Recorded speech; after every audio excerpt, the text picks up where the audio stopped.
একবার তিনজন লোক পথে চলছিল। এমন সময় তারা বৃষ্টির সম্মুখীন হলো। অতঃপর তারা এক পাহাড়ের গুহায় আশ্রয় নিল। হঠাৎ পাহাড় হতে এক খণ্ড পাথর পড়ে তাদের গুহার মুখ বন্ধ হয়ে গেল।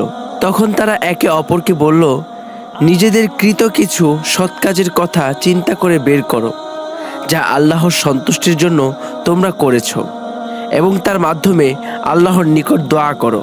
তাহলে হয়তো আল্লাহ গর্তের মুখ হতে পাথরটি সরিয়ে দিবেন।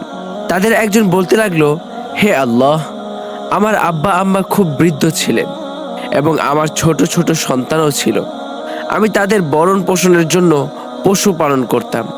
সন্ধ্যায় যখন আমি বাড়ি ফিরতাম তখন দুধ দহন করতাম এবং আমার সন্তানদের আগে আমার আব্বা আম্মাকে পান করাতাম।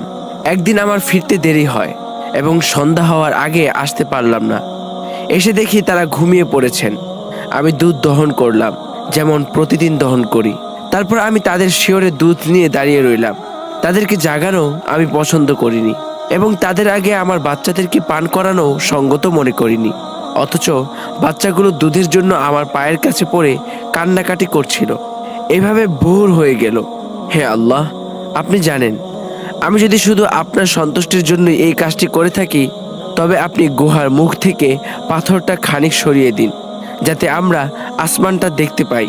তখন আল্লাহ পাথরটাকে একটু সরিয়ে দিলেন এবং তারা আসমান দেখতে পেল। দ্বিতীয় ব্যক্তি বলল, হে আল্লাহ, আমার এক চাচাতো বোন ছিল। পুরুষরা যেমন মহিলাদেরকে ভালোবাসে, আমি তাকে তার চেয়েও অধিক ভালোবাসতাম। একদিন আমি তার কাছে চেয়ে বসলাম, অর্থাৎ খারাপ কাজ করতে চাইলাম, কিন্তু তা সে অস্বীকার করলো যে পর্যন্ত না আমি তার জন্য 100 দিনার নিয়ে আসি। পরে চেষ্টা করে আমি তা জোগাড় করলাম এবং তার কাছে এলাম। যখন আমি তার সামনে বসলাম তখন সে বলল, হে আল্লাহর বান্দা, আল্লাহকে ভয় করো, অন্যায়ভাবে আমার সতীত্ব নষ্ট করো না। তখন আমি দাঁড়িয়ে গেলাম। হে আল্লাহ, আপনি জানেন, আমি যদি শুধু আপনার সন্তুষ্টির জন্য এই কাজটি করে থাকি, তবে আপনি আমাদের জন্য পাথরটা সরিয়ে দিন। তখন পাথরটা কিছুটা সরে গেল। তৃতীয় ব্যক্তি বলল, হে আল্লাহ, আমি এক ফারাক চাউলের বিনিময়ে একজন শ্রমিক নিযুক্ত করেছিলাম। যখন সে তার কাজ শেষ করলো এবং আমাকে বলল আমার পাওনা দিয়ে দাও, আমি তাকে তার পাওনা দিতে গেলে সে তা নিল না। আমি তা দিয়ে কৃষিকাজ করতে লাগলাম এবং এর দ্বারা অনেক গরু ও তার রাখাল জমা করলাম। বেশ কিছুদিন পর সে আমার কাছে আসলো এবং বলল, আল্লাহকে ভয় করো, আমার মজুরি দাও।